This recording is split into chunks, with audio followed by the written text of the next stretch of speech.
Hello, my name is Morgan Podraza, and I'm a third-year PhD student in the Department of English at The Ohio State University. Before I get started with my presentation, I would like to take a moment to thank Dr. Needham and Dr. Bramlett for organizing this panel and the associated roundtable discussion. I would also like to thank Dr. Alanis for sharing this panel with me and whose presentation, titled Tigran Margansarian and the Armenian Genocide in Armenian Comics, I encourage you to watch in conjunction with our virtual roundtable. My presentation today is titled Comics as Archive, Documentation in Una's Becoming Unbecoming. Una's graphic memoir is about both her own experiences as a victim of sexual assault and a sweeping investigation of violence against women.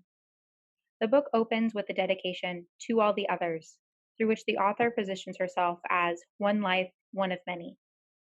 The pages that follow weave together Una's narrative with other women's narratives to illuminate the ways that personal trauma is inextricable from larger narratives of gendered violence.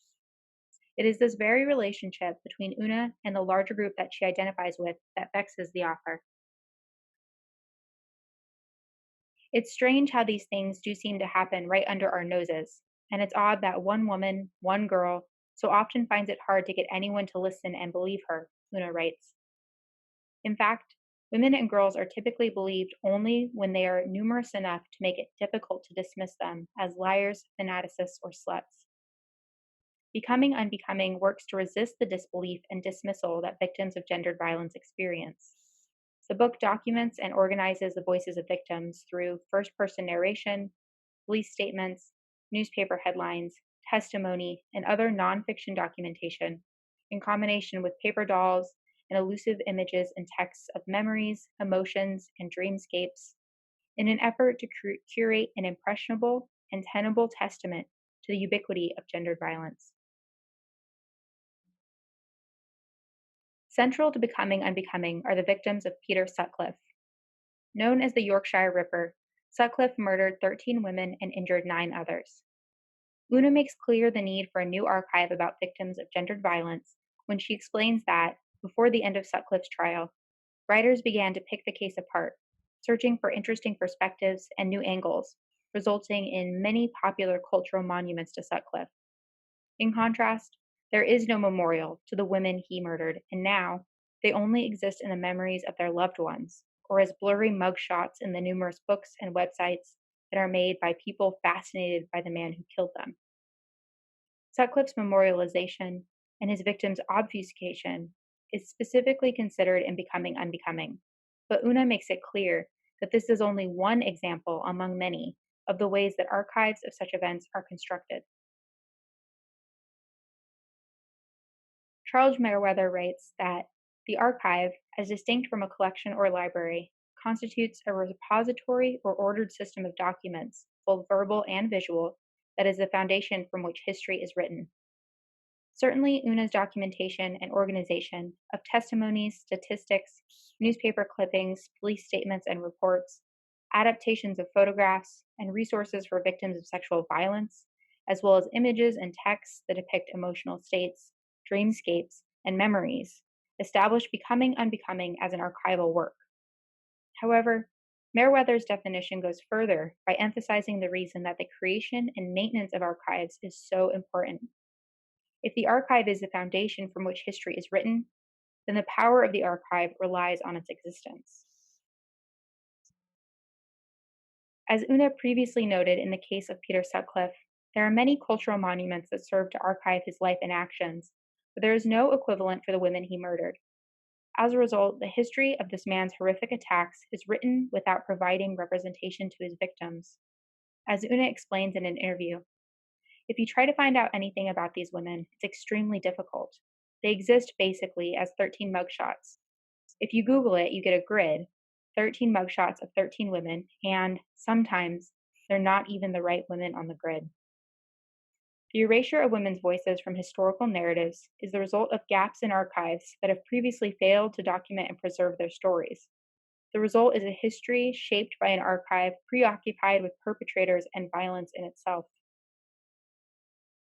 Una presents a portion of the archive as it stood when she was working on Becoming Unbecoming in order to directly challenge and deconstruct the narratives that were presented.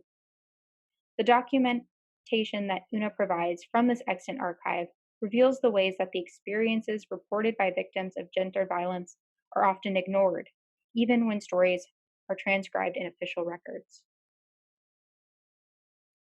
A double-page spread recreating the photograph taken by Amanda Dem and used on the New York Magazine cover, depicting the victims assaulted or raped by Bill Cosby, is exemplary.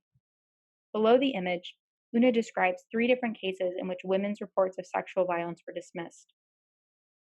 In the Jimmy Savile case, the justice system only began to take notice when a number of women had stepped forward to give their accounts. In the case of John Warboys, the British taxi driver, who drugged female passengers and raped them, the police dismissed woman after woman despite having a number of rape complaints against Warboys on record. They did not act until the evidence piled up so high it was impossible to discount. In the United States, on July 27, 2015, 35 of 46 women who accused the internationally famous actor Bill Cosby of sexually assaulting or raping them were featured in New York Magazine. The image of the 35 women, paired with these 3 anecdotes, shows that lack of materials for the archive is not the only problem. Rather, gaps in the archive are also the result of carelessness, apathy, and violent institutional practices.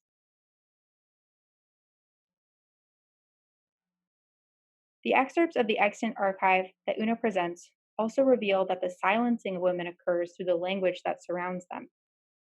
In the historical a priori and the archive, Michel Foucault calls attention to this role of language when he writes that the archive is the general system of the formation and transformation of statements that operates through a particular set of rules that enables statements to both survive and undergo regular modification.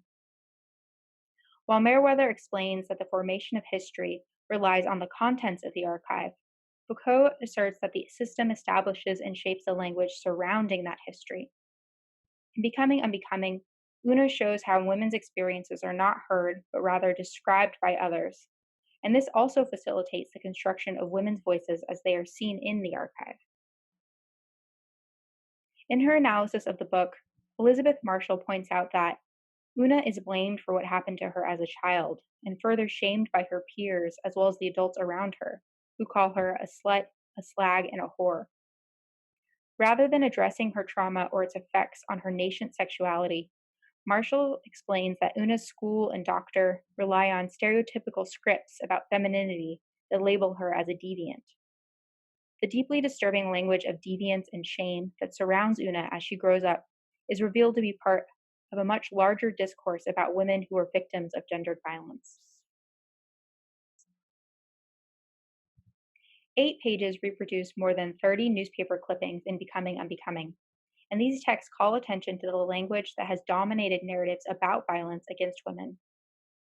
In one example from the Yorkshire Evening Post titled "An Open Message to the Ripper," the police reach out to the attacker through the newspaper after the murder of Jane McDonald's, the only woman to be identified by name in the archive of newsprint presented by Una. The letter attributes a dreadful hate for prostitutes as the Yorkshire Ripper's motive, before asserting that his twisted passion went terribly wrong when an innocent 16-year-old lass, a happy, respectable, working-class girl from a decent Leeds family, was murdered. Though 5 women had already been murdered by the Yorkshire Ripper, it was the death of Jane McDonald's that evoked a desperate message from the police, and yet that message was not incriminating. Is it not time for you to seek help, to call a halt to your slaughter before another Jane falls to your knife? The letter asks. The open message, combined with other newsprint examples, indicate that violence against prostitutes is both expected and tolerable, if not acceptable. But the murder of a respectable girl is too far. Whereas other documents in Becoming Unbecoming show that the idea that there was a prostitute killer on the rampage was, it seems, plucked from the air, the newspaper archives makes visible the ways in which violence against women is portrayed in headlines and news stories. That is, good girls are safe, and bad girls get what they deserve. The language that appears in such clippings show how the current archive influences the words that are available for use, while also collecting the words that have already been used to describe the women who experience gendered violence. Foucault explains that the archive defines a practice that causes a multiplicity of statements to emerge as so many regular events, as so many things to be dealt with and manipulated. The clippings reflect the ways in which the language employed multiplies across newspapers and, as a result, begins to appear as normal and expected discourse. However, Foucault's emphasis on the transformation, modification, and manipulation of language indicates that language, as well as its relation to the history formed from the archive, are malleable rather than fixed. The archive has the power, therefore, to not only collect and preserve statements made in the past, but also to facilitate the alteration of those statements. The archive may be the first law of what can be said, but it is also that which determines that all these things said do not accumulate endlessly in an amorphous mass, but rather they are grouped together in distinct figures, composed together in accordance with multiple relations, maintained or blurred in accordance with specific regularities.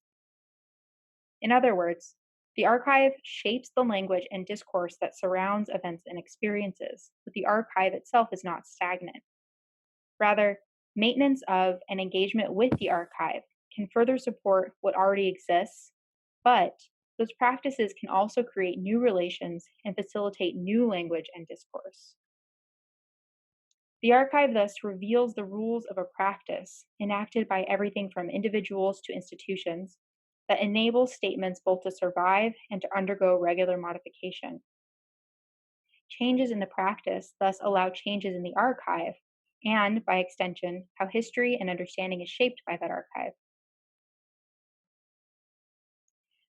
Meriwether writes about this malleability as well.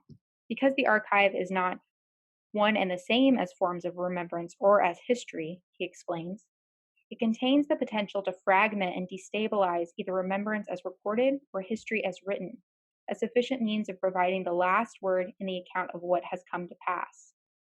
Becoming Unbecoming seizes this potential.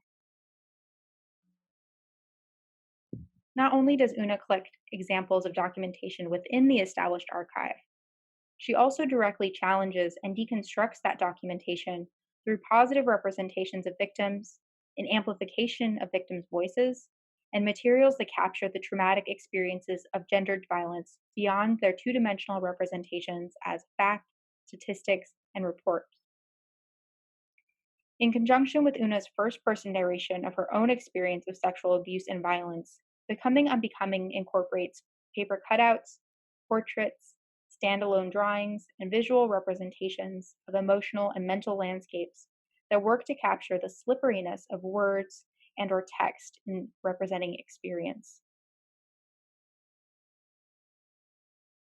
As Meriwether's initial definition suggests, visual works are well suited to the archive, not only because they provide visual documentation of an otherwise invisible state of being, but also because they have the ability to eschew language altogether.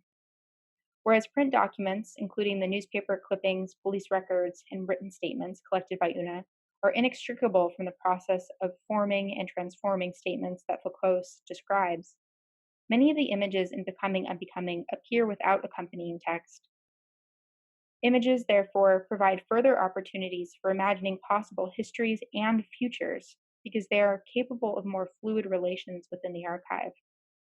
Though an image on its own may be subject to a wide range of interpretations, which may or may not align with the artist's intent, images can provide additional as well as more nuanced information as part of an archive. Through her expanded archive and the practices of collecting that constitute that archive, Una destabilizes the foundation of dominating historical narratives. The diversity of documentation compiled by Una allows for close examination of the ways that the archive has previously shaped histories about gender violence, and calls attention to the ways in which those histories can be disrupted and reimagined through thoughtful and thorough archival practices. Una's archive is an optimistic one, in which changes in documentation and imagination can affect the experiences of real people. With the amplification and recognition of previously shamed and silenced voices, Becoming Unbecoming offers a community within its archive.